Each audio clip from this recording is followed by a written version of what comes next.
Welcome to spot we news.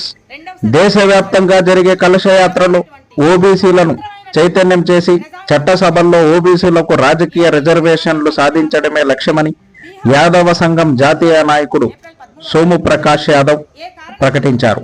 యాత్ర అంటే చైనాకి భారతదేశానికి సరిహద్దు ప్రాంతమైనటువంటి లడక్ ప్రాంతంలో ఈ యొక్క రెజాంగ్లా ప్రాంతంలో 114 మంది యాదవ్ వీరులు 3500 మంది చైనా సైనికులతో వీరోచితంగా పోరాడి 114 మంది ప్రాణార్పణ గావించారు. ఆ యొక్క భరత భూమిలో పుణ్యభూమిలో వారి యొక్క రక్త తర్పణ గావించబడినటువంటి ఆ రక్తంతో తడిసినటువంటి మట్టిని ఈ యొక్క కలశంలో నింపుకొని ఈ కలశానికి రాజ్ కలశ అనేటువంటి నామకరణం చేసి దీన్ని దాదాపు భారతదేశం అంతటా కూడా 1,00,000 కిలోమీటర్లు అన్ని రాష్ట్రాలని కవర్ చేస్తూ తిప్పడం జరుగుతూ ఉంది. ఏమిటి ఈ కలశయాత్ర యొక్క ప్రాముఖ్యత? ఎందుకు చేస్తున్నారు ఈ కలశయాత్రను? అఖిల భారత యాదవ్ మహాసభ 100 సంవత్సరాలు పూర్తి చేసుకొని ఈ ఘనమైన కార్యం ఎందుకు చేస్తూ ఉందనంటే భారత సైన్యంలో చారిత్రాత్మకమైనటువంటి సువర్ణాక్షరాలతో లిఖింపదగినటువంటి సంవత్సరం 1962వ సంవత్సరం. ఆ రోజు భారత్ చైనా సరిహద్దు ప్రాంతాన్ని కాపాడి మన భూభాగంలోకి దురాక్రమణ చేసినటువంటి సైనికుల్ని పారద్రోలి వాళ్ళని దాదాపు 1310 మందిని మట్టి కరిపించి మన వాళ్ళు మొత్తంగా యాదవ్ సైనికులు 120 మంది, వేరే కమ్యూనిటీనే లేదు అక్కడ అహిర్స్ అంటారు యాదవుల్ని. అహిర్ అని అంటే ఏంటంటే భయం లేనటువంటి వాళ్ళు, ధైర్యవంతులు, సాహసవంతులు, యాదవులు, త్యాగం కలిగినటువంటి వాళ్ళు చేసినటువంటి వీర త్యాగాలకి గుర్తింపుగా భారతదేశ రక్షణ వ్యవస్థలో పదాతి దళాలలో అత్యధిక శాతం యాదవుల్ని చేర్చుకోండి, వారికి ప్రత్యేకమైనటువంటి రెజిమెంట్ని ఇవ్వండి అని చెప్పి భారత సైన్యానికి అదేవిధంగా భారత ప్రభుత్వానికి కూడా మనము ఒక రెజిమెంట్ ఖచ్చితంగా యాదవులకు ఇవ్వాలని వినతి చేస్తున్నాము, డిమాండ్ చేస్తున్నాము. ఈ యాత్ర భారతదేశం అంతా తిరిగి ఢిల్లీలో నవంబర్ 18వ తారీఖు జంతర్ మంతర్లో ఈ యాత్ర ముగిస్తుంది. అదేవిధంగా ముఖ్యంగా 100 సంవత్సరాల అఖిల భారత యాదవ్ మహాసభ కొన్ని డిమాండ్స్ కూడా చేస్తూ ఉంది.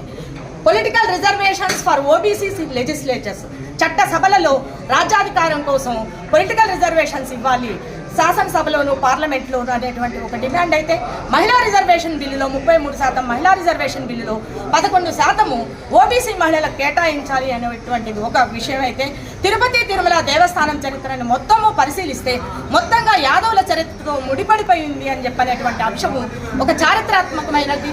ఇందులో శిలాశాసనాలు ఉన్నాయి. దేవిరెడ్డి సుబ్రహ్మణ్యం రెడ్డి గారు రాసినటువంటి పుస్తకంలో ఏం చెప్పారు అని అంటే, యాదవులే లేకపోయి ఉంటే తిరుమల తిరుపతి దేవస్థానము అదేవిధంగా సాక్షాత్తు శ్రీ వెంకటేశ్వర స్వామి ఏ రోజో మరుగున పడిపోయి ఉండేవాళ్ళు అని చెప్పారు. వీర నరసింహదేవరాయ యాదవరాయలు గుడి ప్రాకారాన్ని నిర్మాణం చేశారు. అదేవిధంగా ఆనంద నిలయాన్ని నిర్మాణం చేశారు. రంగనాథ యాదవరాయలు రంగనాథ మండపాన్ని నిర్మాణం చేశారు. ఇమ్మడి నరసింహదేవ యాదవరాయలు 11 సంవత్సరాల క్రితం చంద్రగిరి కోటను నిర్మాణం చేశారు. గొల్ల రంగమ్మ మజ్జిగ మీ శ్రమతో గొల్ల మండపాన్ని నిర్మాణం చేశారు. అది 2002లో డెమాలిష్ అవుతూ ఉంటే అఖిల భారత యాదవ్ మహాసభలో ఉన్నటువంటి మహిళలందరూ కూడా ఐక్యంగా పోరాడి దాన్ని మనం డెమాలిష్ కాకుండా అక్కడ నిలబెట్టుకున్నాం. ముఖ్యంగా ఇప్పుడు యాదవులు ఏంటనంటే వెంకటేశ్వర స్వామి మావాడు, మా వంశము, దివ్య వారసత్వ చరిత్ర కలిగినటువంటి యాదవులకి ఈరోజు తిరుమలలో పరిస్థితి ఏమిటి? మొదటి తలుపులు తీస్తే సరిపోతుందా? మొదటి దర్శనం సరిపోతుందా? అది కాదు. ఏం కావాలి అంటే పర్మనెంట్గా ఎప్పటికీ శాశ్వతంగా చైర్మన్ పదవి యాదవులకే ఇవ్వాలి అని చెప్పనని అఖిల భారత యాదవ్ మహాసభ డిమాండ్ చేస్తాము.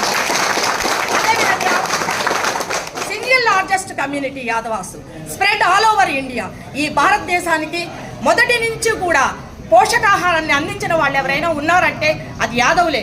సంపూర్ణ పోషకాహారమైనటువంటి పాల ఉత్పత్తులు ఇవన్నీ కూడా యాదవులే అందజేశారు. ఇది ఒక డిమాండ్గా కూడా మనం పెడుతూ ఉంటాం. అదేవిధంగా ముఖ్యంగా ఇక్కడ యాదవ రాజు కాటం రాజు, ఈ కాటం రాజు యొక్క బీడు భూములు అన్నీ కూడా అన్యాక్రాంతం అవుతున్నాయి.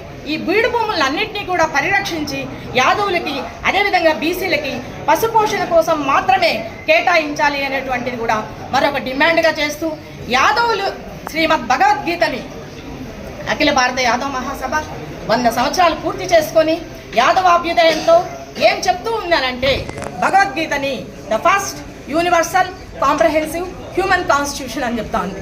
అంటే ఏమిటి అని అంటే, ఇది మొట్టమొదటి రాజ్యాంగము, ఇది విశ్వమానవ రాజ్యాంగము, ఇది సంపూర్ణమైనటువంటి సమగ్రమైనటువంటి రాజ్యాంగము.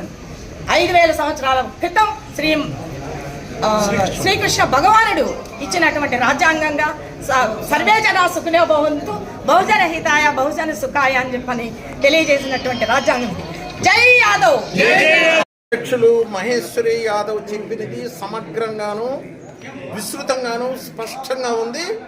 దాన్ని కొనసాగిస్తూ అఖిల భారత యాదవ్ మహాసభ నిన్న చారిత్రాత్మకమైన నిర్ణయం ఈ కలసి యాత్ర సందర్భంగా చంద్రగిరి కోటలో తీసుకున్నాం.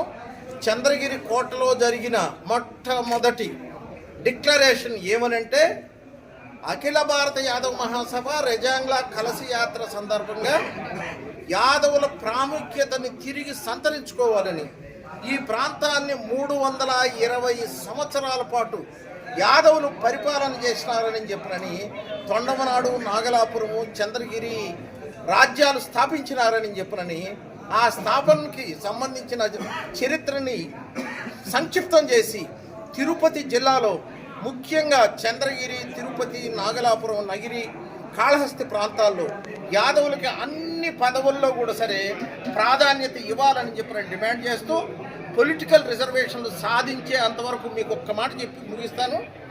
అఖిల భారత యాదవ్ మహాసభ రాజస్థాన్లో ఒక డిక్లరేషన్ తీసుకుంది, జైపూర్ డిక్లరేషన్. అదేమంటే జనగణనలో కులగణన చేయాలి, క్యాస్ట్ సెన్సస్ తీయాలని. అది మేము ఇప్పుడు సాధించుకున్నాం, సక్సెస్ అయినాం. మాన్య ప్రధానమంత్రి గారు పార్లమెంట్లో, క్యాబినెట్లో చెప్పినారు. దాన్ని కొనసాగింపుగా పార్లమెంటు, అసెంబ్లీలో political reservations for OBCs in MLAs and MPs కోరుకుంటూ ఈ సమావేశాన్ని మేము మీతో ముగిస్తున్నాం. ధన్యవాదాలు.